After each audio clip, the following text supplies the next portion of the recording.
저는 이 세상에서 가장 아름다운 말이 뭘까 생각을 해보면 무엇답다, 이 말이 가장 아름다운 말 같대요. 제가 우리 찬미한테 와우 찬미야 너 정말 여자답다 그러면 멋진 말이잖아요. 제가 우리 수진이한테 너 참 여자답다 그러면 참 멋진 말이잖아요. 근데 어떤 사람한테, 어떤 여자분한테 남자 같아 그럼 좀 이상한 말 같잖아요. 반대로 남자분한테 여자 같아 그럼 좀 이상한 말 같잖아요. 여러분, 저는 목사잖아요. 제가 가장 듣고 싶은 말, 그리고 제가 가장 들어야 할 말이 뭘까? 목사답다. 만약에 어떤 사람이 저보고 장사꾼 같아요. 장사꾼은 나쁜 건 아니지만 제가 그런 말을 들으면 좀 이상하잖아요. 어떤 사람이 저한테 무당 같아요. 그럼 더 이상하잖아요. 어떤 사람이 저한테 제비족 같아요. 그럼 정말 이상한 거거든요. 그러니까 제가 가장 듣고 싶은 말, 그리고 제가 가장 들어야 할 말이 뭐냐면 목사님 참 목사다워요. 이게 참 좋은 말이에요. 여러분, 저는 수원은혜교회 담임 목사잖아요. 제가 수원은혜교회 담임 목사로서 가장 들었을 때 기분 좋은 말이 뭐냐? 수원은혜교회가 교회다워요. 이런 말을 들을 때 너무 행복하고요. 너무 기분 좋고요. 마음이 따뜻해져요. 자, 그렇다면 교회다운 교회는 어떤 교회일까? 자, 누가복음 19장 46절 찾으세요. 누가복음 19장 46절. 교회다운 교회는 어떤 교회일까? 누가복음 19장 46절. 못 찾은 사람 앞에 보겠습니다. 우리 다 같이 읽겠습니다. 시작. 그들에게 이르시되 기록된 바 내 집은 기도하는 집이 되리라. 자, 거기 언더라인 쳐보세요. 내 집은 기도하는 집이 되리라. 여러분, 교회다운 교회는 어떤 교회냐면 기도하는 집. 이 기도하는 집. 예수님은 이 땅에 있는 교회에 별명을 하나 붙여주셨는데 그 별명이 뭐냐면 교회는 이 꼴 기도하는 집이 되어야 한다라고 말씀하셨어요. 자, 그렇다면 예수님이 왜 교회를 향하여 기도하는 집이 되라고 말씀하셨을까? 첫째, 예수님은 교회가 사람들로 하여금 기도하는 집으로 기억되길 원하셨어요. 그리고 둘째, 예수님은 정말 교회가 기도가 넉넉하고 기도가 풍성하길 원하셨어요. 여러분, 전 우리 교회가 새벽에도 기도하고 낮에도 기도하고 저녁에도 기도하고 항상 기도하고 쉬지 말고 기도하고 계속 기도하는 교회가 되기를 축원합니다. 교회를 생각하면 기도하는 모습이 떠올라야 되는데 솔로몬 성전은 정말 사람들의 기도가 끊이지 않는 곳이었어요. 일천번제를 비롯해서 솔로몬은 본인도 기도하는 사람이었지만 백성들을 기도하게 만든 장본인이었어요. 자, 그렇다면 솔로몬의 기도에는 네 가지 특징이 있거든요. 이 네 가지 특징을 사도 바울은 에베소서에서 정확히 얘기했어요. 에베소서 3장 19절. 에베소서 3장 19절. 자, 찾은 사람 성경 보고 못 찾은 사람 앞에 봅니다. 다 같이 읽겠습니다. 시작. 그 너비와 길이와 높이와 깊이가 어떠함을 깨달아 하나님의 모든 충만하신 것으로 너희에게 충만하게 하시기를 구하노라. 자, 거기 동그라미 쳐보세요. 솔로몬의 기도의 네 가지 특징은 기도의 너비가 있었고, 기도의 길이가 있었고, 기도의 높이가 있었고, 기도의 깊이가 있었어요. 오늘 이 솔로몬의 기도의 네 가지 특징을 얘기해 보려고 해요. 솔로몬의 기도의 넓이, 솔로몬의 기도의 길이, 솔로몬의 기도의 높이, 솔로몬의 기도의 깊이. 자, 이제 다시 열왕기상 8장 한번 찾아보세요. 열왕기상 8장 자 41절. 또 주의 백성 이스라엘에 속하지 아니한 자, 또 주의 이름을 위하여 먼 지방에서 온 이방인일지라도, 거기 이방인 동그라미 쳐보세요.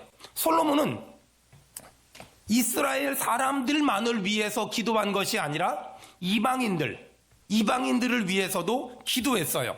여러분, 솔로몬 당시의 이스라엘 사람들은 하나님은 이스라엘 백성들만 사랑해 라는 선민사상, 먼저 선택했다 선민사상이 굉장히 강했거든요. 그런데 솔로몬 당시의 이스라엘 사람들은 선민사상이 굉장히 강했는데 신기하죠? 이 솔로몬은 이스라엘 사람들에게 없었던 넓은 안목이 있었어요. 다시 말해서 솔로몬은 이스라엘 백성들만을 위해서 기도한 것이 아니라 이스라엘 백성들이 아닌 이방인들을 위해서도 그는 기도했어요. 여러분, 어떻게 솔로몬이 이럴 수 있었을까? 이스라엘 역사를 보면 금방 알 수 있어요. 여러분, 이스라엘은 대부분의 사람들이 혈연 공동체라고 생각하지만 절대 아니에요. 이스라엘은 혈연 공동체가 아니라 철저하게 신앙 공동체예요. 자, 출애굽기 12장 38절 찾으세요. 출애굽기 12장 38절, 출애굽기 12장 38절 다 같이 읽겠습니다. 못 찾은 사람 앞에 보세요. 다 같이 읽겠습니다. 시작. 수많은 잡족과 양과 소와 심이 많은 가축이 그들과 함께 하였으며. 자, 이스라엘이 애굽을 탈출할 때예요. 출애굽할 때거든요. 그때 이스라엘 사람들이 누구와 같이 나왔냐면 38절에 수많은 잡족들이 같이 나왔대요. 수많은 잡족들. 다시 말해서 이 사람들은 전부 다 이방인이었어요. 이 사람들은 왜 이스라엘이 출애굽을 할 때 애굽을 같이 탈출했을까? 이들에게도 유일신 하나님에 대한 믿음이 있었기 때문에. 그래서 이들은 이스라엘 백성들과 같이 애굽을 탈출할 수 있었어요. 여러분, 이것만 봐도 이스라엘은 혈연 공동체가 아니라 신앙 공동체라는 걸 금방 알 수 있어요. 그리고 성경을 조금만 읽어보면 이스라엘의 리더십들 가운데 이방인들이 정말 많아요. 이방인인 우스 사람 욥, 또 여리고성에 살던 기생 라합, 또 모압 여인 룻, 또 헷사람 우리야. 여러분, 헷이라는 족속이 여러분 세계사 시간에 배웠지요. 히타이트 족속. 뭘 만들었지요? 철기를 만들었지요. 이제 이런 나라에 이 우리아 같은 사람들이 이스라엘의 군대 장관이 될 정도로 이스라엘은 열린 공동체였어요. 그뿐 아니라 그 갈렙, 그니스 사람, 여분네의 아들 갈렙, 이 사람도 이방인이었잖아요. 하지만 나중에 유다 지파의 족장이 됐어요. 어떻게 이 사람들은 이스라엘 백성들과 같이 출애굽했을까? 이들에게는 유일신 하나님에 대한 분명한 믿음이 있었기 때문에. 여러분, 이런 관점으로 보세요. 교회는 남녀노소, 물론대소하고 누구나 오는 곳이에요. 저는 축복합니다. 우리 수원은혜교회가 부자만 오는 것도 아니고 가난한 사람만 오는 것도 아니고 장애인만 오는 것도 아니고 장애가 없는 사람만 오는 것도 아니라 어떤 사람이든 와서 주 안에서 하나가 되기를 주의 이름으로 축원합니다. 제가 사람들을 많이 만나다 보니 느끼는 게 있어요. 은혜가 충만한 사람과 은혜가 없는 사람을 분별하는 건 간단해요. 은혜가 충만한 사람은 보는 시야가 굉장히 넓어요. 그리고 은혜가 충만한 사람은 공동체를 봐요. 전체를 봐요. 그런데 은혜가 없는 사람들은 시야가 좁아요. 그래서 은혜가 있는 사람들은 나와 다른 건 다른 거야 라고 생각하는데, 은혜가 없는 사람들은 나와 다르면 틀렸어 라고 말한다는 거예요. 잘 들어보세요. 우리의 기도가 솔로몬처럼 넓어지기 위해서는 인정과 용납이 다시 회복이 돼야 돼요. 여러분, 저는 목사로서 하나님 말씀대로 살지 않는 사람을 인정하진 않아요. 하지만 하나님의 말씀대로 살지 않는 사람을 용납할 마음의 준비는 언제든지 돼 있어요. 얼마 전에 식당에서 밥 먹는데 제가 기도하고 밥을 먹으니까 옆에 계신 아저씨가 말을 걸어요. 그래서 자연스럽게 전도를 했어요. 그분이 뭐라 그러냐면, 우리 가족은 다 교회를 다니는데 자기만 안 다닌대요. 왜 교회를 안 다니세요? 그랬더니 술, 담배, 제사 때문에 교회를 다닐 수가 없대요. 여러분, 저는 그분을 인정하진 않아요. 하지만 저는 그분을 용납할 수 있어요. 제가 뭐라 그랬냐면 그분한테, 선생님, 그런 거 천천히 끊고 먼저 교회부터 다니세요. 그러면 하나님이 자연스럽게 끊게 도와주실 줄로 믿습니다. 그렇게 말씀드렸어요. 여러분, 용납이 뭐예요? 그 사람의 잘못, 연약함, 부족함을 있는 모습 그대로 받아주고 사랑으로 품어주고 그의 변화를 위해 기도해 주는 것, 그걸 용납이라고 말해요. 그리스도인은 어떤 사람의 연약함이나 부족함이나 잘못과 죄를 용납할 수 있어야 돼요. 용납할 수 있어야 돼요. 그리고 그 사람의 있는 모습 그대로를 인정하고 기도해 줄 수 있어야 돼요. 아니, 어떤 사람을 처음 보자마자 저 사람은 좀 나랑은 안 맞아, 저 사람은 나랑은 뭐가 틀려, 이렇게 말하면서 그 사람을 인정도 하지 않고 용납도 하지 않는다면 그 사람은 굉장히 폐쇄적인 사람이고 굉장히 닫혀있는 사람이에요. 여러분, 이스라엘은 혈연 공동체가 아니라 신앙 공동체였어요.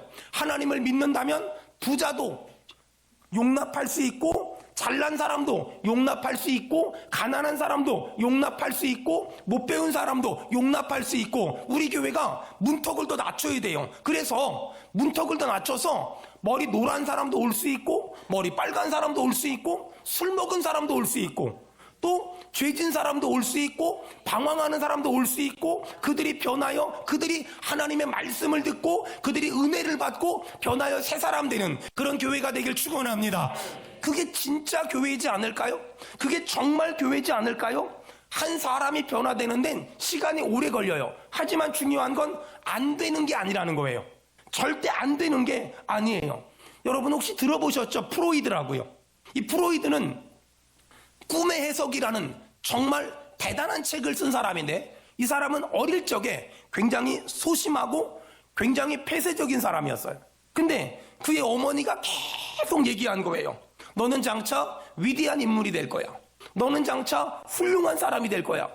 프로이드는 그의 어머니의 말을 들으면서 자신감을 얻었고 정말 전 세계적으로 대단한 사람이 됐어요.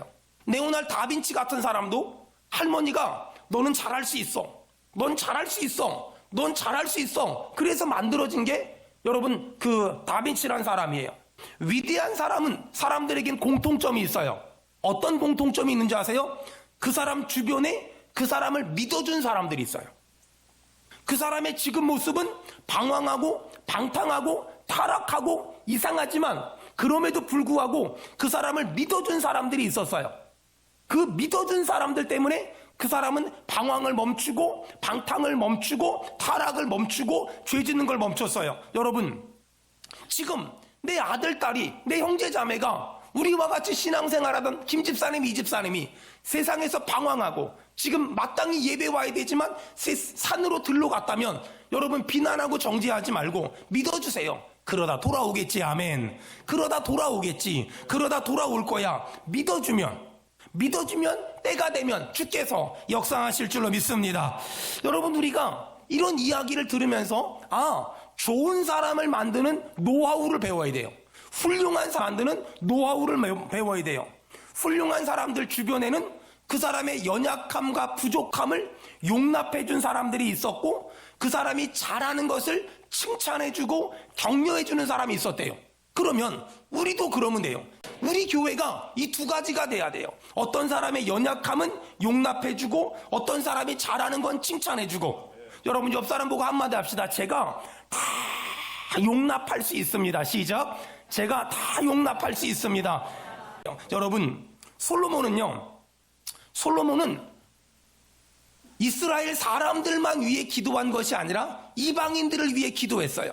여러분 그런 의미에서 기도는 길게 하는 게 좋아요. 왜 좋냐? 기도를 짧게 하면 내 가족, 내 형제, 내 교회 여기서 기도가 끝나요. 근데 기도가 길어지면 처음에는 나를 위해 기도하다가 기도가 나에 대한 담장을 넘어요. 옆에 사람, 근처에 있는 사람, 멀리 있는 사람. 그러다 보면 기도가 미국으로 가고 기도가 필리핀으로 가고 기도가 호주로 가는 거예요. 그래서 기도는 짧게 하지 말고 길게 하는 게 좋아요. 여러분 이번 특세 때 내 기도가 나라는 담장을 넘어서 저 미국으로, 저 필리핀으로, 저 호주로 뻗어나가길 축원합니다. 내 기도에 더 많은 사람이 들어오고 내 기도에 더 연약한 사람들이 많이 들어올 수 있는 이번 특세가 되길 축원합니다. 두 번째, 이 솔로몬의 기도에는 기도의 길이가 있었어요. 기도의 길이가. 솔로몬은 길게 내다보고 기도하는 사람이었어요. 여러분 솔로몬이 왕이었을 때 모든 게 형통했던 시절이거든요. 그럼에도 불구하고 솔로몬은 형통했던 시기에 고난당할 때를 대비해서 기도했어요. 여러분 믿음의 사람은 지금 형통할지라도 고난이 올 수 있다는 걸 생각하며 기도해야 되고, 또 믿음의 사람은 어떤 사람이 지금 고난을 당한다면 잘 넘어가기만 하면 형통한 날이 올 거라고 말해줄 수 있어야 돼요. 이것이 정말 믿음의 사람이에요. 여러분 이스라엘이 애굽에 살 때 그냥 점점 인구가 늘어났어요. 그걸 보다 못해서 애굽에서 이상한 정책을 하나 만들었는데 그게 뭐냐면 남자를 낳으면 다 죽일 거야. 여러분 그런 말도 안 되는 정책을 만들었을 때 이스라엘 사람들이 인구도 많은데 안 됩니다. 틀렸습니다. 잘못됐습니다. 라고 말했어야 되거든요. 그런데 이스라엘 백성들은 아무도 그런 잘못된 정책이 잘못됐다고 말하지 않았어요. 왜 그랬을까요? 남자아이들이 태어나면 다 죽인데 그리할지라도 나는 안 죽으니까, 나한테는 아무런 손해가 없으니까, 그러니까 아무도 말하지 않고 입 다물고 있었어요. 하지만 이 정책은 이스라엘과 상관없는 정책이 아니라 애굽의 왕이 이스라엘을 말살시키기 위한 정책이었어요. 왜냐하면 여러분 한번 생각을 해보세요. 애굽의 이스라엘의 남자아이들이 막 태어나기만 하면 애굽에서 다 죽이잖아요. 그럼 어떻게 될까요? 이스라엘은 결국 죽을 수밖에 없어요. 여러분, 안타까운 건 한국교회가 막 급격하게 부흥하던 시절이 있었어요. 막 십자가만 꽂으면 막 부흥하던 시절이 있었어요. 이때 한국교회는 어른들에게만 관심을 뒀어요. 아이들에겐 전혀 관심을 두지 않았어요. 요즘엔 그런 교회가 있나 없나 모르겠는데, 저희 어릴 적에만 해도요, 막 예배 드릴 때 애들이 막 돌아다니잖아요? 그 목사님이 막 설교하다 말고 야단쳤어요. 그 애들 데리고 나가요. 그 애들 이렇게 시끄러워요. 그 정신없으니까 데리고 나가요. 막 이러셨어요. 여러분, 그렇게 예배당에서 쫓겨났던 어린아이들이 지금 청년이 됐고요, 지금 장년이 됐어요. 한국교회가 교회 학교에 관심을 두지 않을 때, 학생들에게, 청년들에게 관심을 두지 않을 때, 한국교회가 오직 어른에게만 관심을 둘 때, 마귀는 아이들을 전부 빼돌렸어요. 그 결과 어떻게 됐죠? 교회마다 애들이 없어요. 교회마다 애들이 없어요. 여러분, 옛날 교회는요, 피라미드 같았어요. 어른들이 가장 적고, 그 다음 어른들, 밑에 애들이 탁구대 하나만 갖다 놓으면 바글바글 됐어요. 근데 지금 어때요? 역피라미드예요. 어른들이 가장 많고 애들이 제일 적어요. 여러분, 앞으로 한국교회가 어떻게 될까요? 앞으로 한국교회가 미래가 어떨까? 어찌 보면 지금 한국교회는 산소호흡기를 끼고서 숨만 간당간당하게 쉬고 있는 그런 형국이에요. 하지만 안타까운 게 뭔지 아세요? 이런 한국교회, 교회학교의 현실이 우리의 눈앞에 보이고 있음에도 불구하고 아무도 걱정하지 않는다는 거예요. 아무도 염려하지 않는다는 거예요. 아무도 간절히 기도하거나 매달려 기도하지 않는다는 거예요. 여러분, 바로 왕이 이스라엘의 남자아이들만 태어나면 다 죽일 거야. 그때 이스라엘 사람들이 내일 아니야, 나는 아무 상관없어, 이런 마음으로 거기에 대해서 관여하지 않은 것처럼 지금 한국교회는 교회학교를 다 놓쳤어요. 이미 다시 되살리기엔 늦은 감이 있을 정도로 한국교회는 교회학교를 다 놓쳐버렸어요. 여러분, 그런데 이런 사실 지금부터 약 7, 80년 전에 앨리스 베일리라는 한 그 사탄 숭배자가 쓴 글에서 정확히 나와요. 앨리스 베일리라는 사탄 숭배자가, 신문회사가 지금부터 7, 80년에 이런 글을 실었어요. 가정, 교회, 국가를 무너뜨리는 10가지 전략. 첫째가 뭐냐? 학교 교육에서 하나님과 기도를 제거하라. 여러분, 그 결과 어떻게 됐죠? 기독교 학교에서도 신앙교육을 못 시켜요. 둘째, 아이들에 대한 부모의 권위를 축소시켜라. 앨리스 베일리는 믿음의 부모가 자녀에게 믿음을 물려주지 못하게 하려고 굉장히 많은 전략을 얘기했어요. 그 중에 하나가 뭐냐면 아동의 권리를 지나치게 신장시켜라. 부모가 아이들에게 신앙을 강요한다면 아이들에게 신앙에 대해서 거부할 의사가 있음을, 종교의 자유가 있음을 가르쳐라. 두 번째, 체벌을 폐지하라. 여러분, 어떻게 됐어요? 지금 우리의 삶에 깊숙이 들어오지 않았습니까? 아이들의 권리를 무시하는 건 나쁜 거예요. 하지만 너무 지나치잖아요. 다른 것들은 자유를 안 주면서 왜 종교의 자유를 줍니까? 그러려면 다른 걸 다 주든가. 세 번째, 전통적인 기독교 가정 구조를 파괴하라. 한 남자와 한 여자가 결혼하는 것은 구태의연하다는 느낌을 갖게 만들고, 결혼은 구속되는 것이다, 속박되는 것이다 라는 느낌을 갖게 만들어라. 그러기 위해서 성적인 문란함을 조장하라. 젊은이들로 하여금 혼전 순결은 옛날 사람들이 가지고 있는 구태의연한 사고방식이라는 생각을 갖게 만들고, 외도가 성적인 즐거움이라고 생각하게 만들어라. 네 번째, 낙태를 합법화하라. 다섯 번째, 간통죄를 없애라. 70년, 80년 전에. 일곱 번째, 동성연애를 제3의 성으로 인정하는 법안을 만들어라. 여덟 번째, 예술의 품격을 떨어뜨려 외설을 예술로 만들어라. 아홉 번째, 종교 통합운동을 일으켜라. 아무거나 잘 믿으면 되지. 열 번째, 이 모든 사안들을 나라마다 법제화해서 교회가 꼼짝달싹 못하게 만들어라. 여러분, 지금부터 7, 80년에 사단을 숭배하는 사람이 기독교 말살 정책, 교회, 국가, 또 가정을 말살시키는 정책으로 얘기를 했어요. 안타까운 건 지금 그대로 되어가고 있다는 거예요. 여러분, 지금 교회마다 전도가 안 된다고 난리예요. 왜 지금 교회가 전도가 안 될까요? 한국 교회가 십자가만 갖다 꽂으면 부흥하던 시절에 아이들을 중요하게 여기지 않았어요.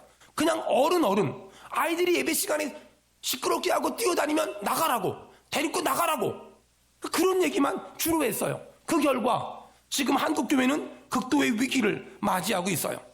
여러분, 더 이상 마귀한테 속으면 안 돼요. 더 이상 교회 학교를 절대 놓치면 안 돼요. 여러분, 교회 학교 살립시다. 우리 청년부 살립시다. 우리 교회가 사람을 살리는 교회 되길 축원합니다. 목숨을 걸어야 돼요. 여러분, 이거 못 해내잖아요. 우리 교육관 진거 나중에 팔아먹어야 될지도 몰라요. 우리 본당도 나중에 팔고 상가로 이사 가야 될지 몰라요. 이건 굉장히 비참한 얘기예요. 이건 굉장히 충격적인 얘기예요. 사랑하는 여러분, 솔로몬이 길게 보고 기도했어요. 솔로몬 때는 모든 게 형통했어요. 하지만 솔로몬은 고난의 때가 올지 모른다는 생각을 가지고 기도했어요. 길게 보세요. 길게 보고 10년 뒤, 20년 뒤를 보세요. 그리고 우리 장로님들, 권사님들, 집사님들, 예배 끝나고 본당에 있지 마요. 여기서 있으면 뭐 할 거예요? 자리도 없는데. 여러분, 비전센터 가본 적 있습니까? 여러분, 구루터기 가본 적 있습니까? 더드림 센터 가서 아이들 본 적 있습니까?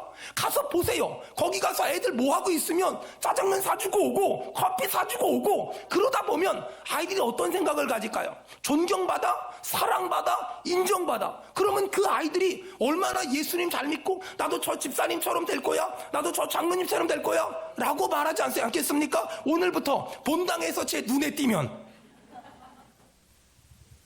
알아서들 적당히 빠져주길 바랍니다. 여러분, 이 얼마나 귀합니까? 여러분, 솔로몬은 길게 봤어요. 고수는 길게 보고 멀리 볼 줄 아는 사람이에요. 하수는 지금 당장만 쳐다보는 유치한 사람이에요.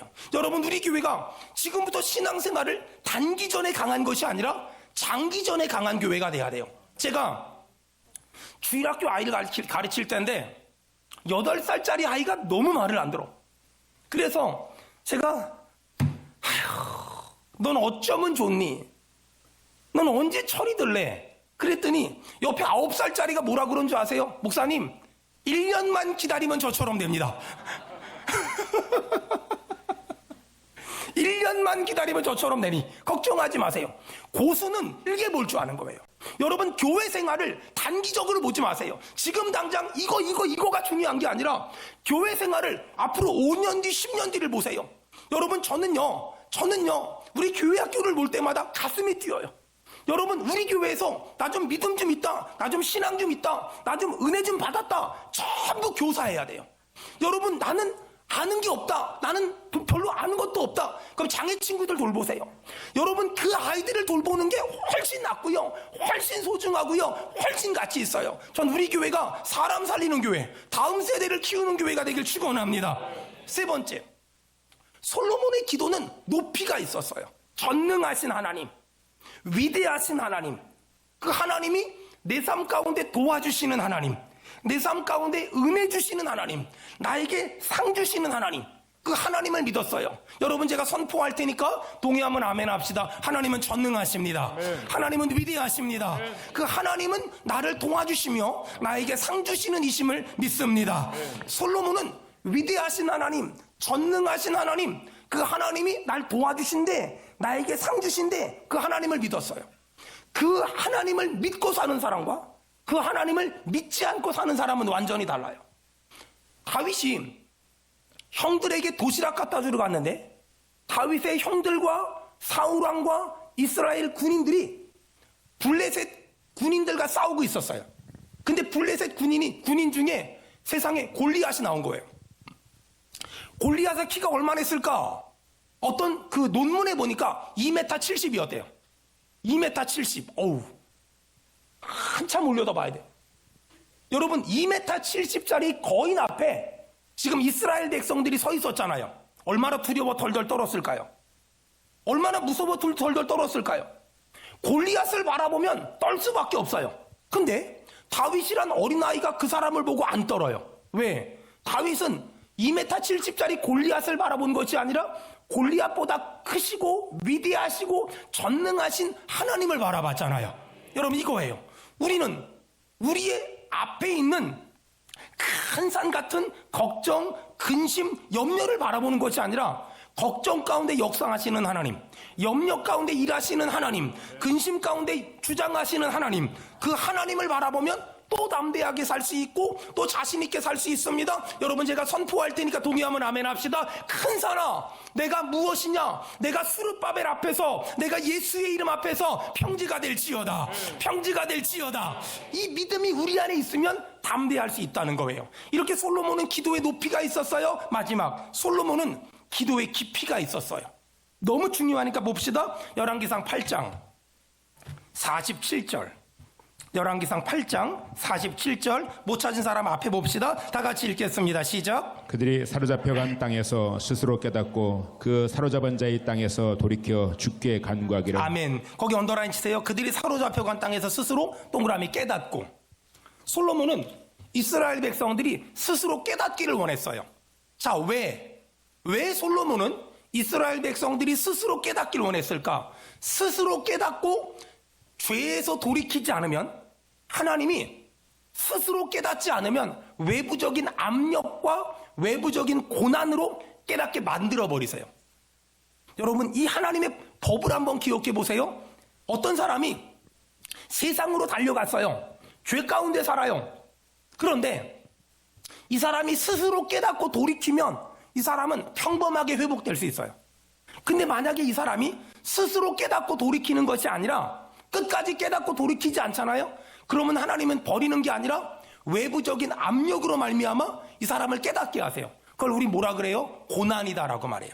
고난이다. 성경을 보면 이스라엘 사람들이 하나님의 말씀을 완벽하게 지켰던 적이 있어요. 구약 성경에 하나님의 말씀을 완벽히 지켰다. 이건 세 가지거든요. 안식일을 지키는 것, 이방인과 결혼하지 않는 것, 그 다음에 11조를 철저히 드리는 것. 이 세 가지거든요. 이 세 가지를 이스라엘 사람들이 완벽하게 지켰던 적이 있어요. 언제냐? 바벨론 포로에서 돌아왔을 때. 그때는 이스라엘 사람들이 고난을 통하여 순종을 배웠던 그런 시기였어요. 그런 걸 보면 고난은 하나님이 하나님의 사람을 만들어가는 아주 기가 막힌 하나님의 방법인 것 같아요. 여러분, 함석헌 선생님이 쓴 글에 이런 말이 있어요. 고난은 죄를 씻어준다. 고난은 인생을 깨끗하게 만들어준다. 고난은 인생을 지혜롭게 만들어준다. 이마의 주름이 인생의 지혜를 만들듯이 살을 뚫는 깊은 상처는 영혼의 향기를 만들어낸다. 고난은 인생을 위대하게 만든다. 고난을 견딤으로 생명은 성숙한다. 개인에게나 민족에게나 고난은 위대한 하나님의 선물이다. 고난은 위대한 인물을 만들어내는 하나님의 자궁과 같다. 만일 당신이 지금 고난당하고 있다면 불행하다 생각하지 말고 하나님이 큰 인물을 만들기 위해서 그 고난을 허락하셨음을 인정하고 잘 통과하라. 믿음의 부모는 자녀에게 고난을 가르쳐야 한다. 고난을 통과해야 깊이 있는 사람이 된다. 어리석은 부모는 자녀가 말만 하면 하늘에서 돈이 뚝 떨어지게 만든다. 하지만 지혜로운 부모는 자식을 광야로 내보낸다. 광야에 내보낸 자식은 콩나무가 되지만 온실에서 자란 자식은 콩나물이 된다. 여러분, 사람들은 고난을 만나면 고난이 빨리 없어지길 원하지만 솔로몬은 고난을 만났을 때 고난을 통하여 하나님의 뜻을 깨닫게 해달라고, 고난을 통하여 더 하나님을 알아가는 사람이 되게 해달라고 간절히 기도했어요. 솔로몬은 고난당하기 전에 제 멋대로 살았대요. 근데 고난을 통하면서 주의 말씀을, 주의 윤리를 지키게 됐대요. 여러분, 하나님은 고난을 통해서 우리에게 큰 가르침을 주길 원하세요. 인생의 실패는 고난이 있는 것이 아니라 그 고난을 통하여 아무것도 배우지 못한 거예요. 여러분, 고난 당했음에도 불구하고 아무것도 얻은 게 없습니까? 아무것도 깨달은 게 없습니까? 여러분은 그 고난의 그 과정에서 실패한 사람들이에요. 하지만 그 고난으로 말미암아 깨달은 게 있다면, 배운 게 있다면, 그렇다면 여러분은 성공한 사람이에요. 여러분, 교도소에 말씀 전하러 꽤 오랫동안 다녀봤거든요. 교도소에 가면 죄를 짓고 들어온 사람 들어와 있잖아요. 어떤 사람은 두 번 다시 이런 죄를 짓지 않을 거야. 이 사람은 배운 사람이에요. 근데 어떤 사람은 그때 내가 요 부분에 더 디테일하게 준비하지 못해서 걸렸어.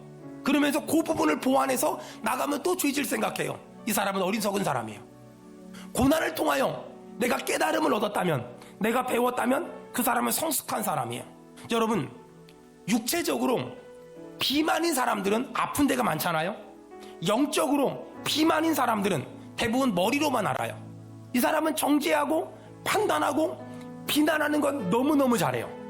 그런데요, 이 사람들은 실제로 고난을 만나면 뭘 어떻게 해야 될지 몰라요.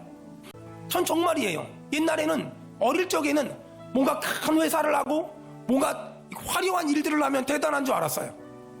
근데 이만큼 목회하면서 깨달은 건 그런 사람이 대단한 게 아니라 어떤 일을 20년을 했대요, 30년을 했대요, 40년을 했대요, 대단한 것 같아요.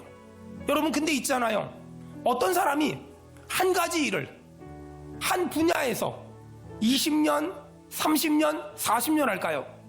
그 사람에게 있는 지수가 있어요. AQ, Adversity Quotient, 역경 지수가 있는 거예요. 왜 그 사람에게 힘든 일이 없겠어요? 왜 그 사람에게 고난이 없고, 왜 그 사람에게 어려움이 없고, 왜 그 사람의 갈등이 없고, 왜 그 사람에게 때려치고 싶은 마음, 포기하고 싶은 마음, 도망가고 싶은 마음이 없었겠어요? 근데 그 사람에겐 AQ가 발달한 거예요. 역경 지수. 어떤 일을 만났을 때 또 넘어가고, 또 넘어가고, 잘 넘어가고, 잘 넘어가는 역경 지수가 그 사람에게 발달된 거예요. 어떤 논문에 이런 글이 있더라고요. 어떤 사람에게 역경 지수가 강할까? 하나님을 믿는 사람과 하나님을 믿지 않는 사람 중에 하나님을 믿는 사람들이 역경 지수가 약 600배 강하대요. 600배.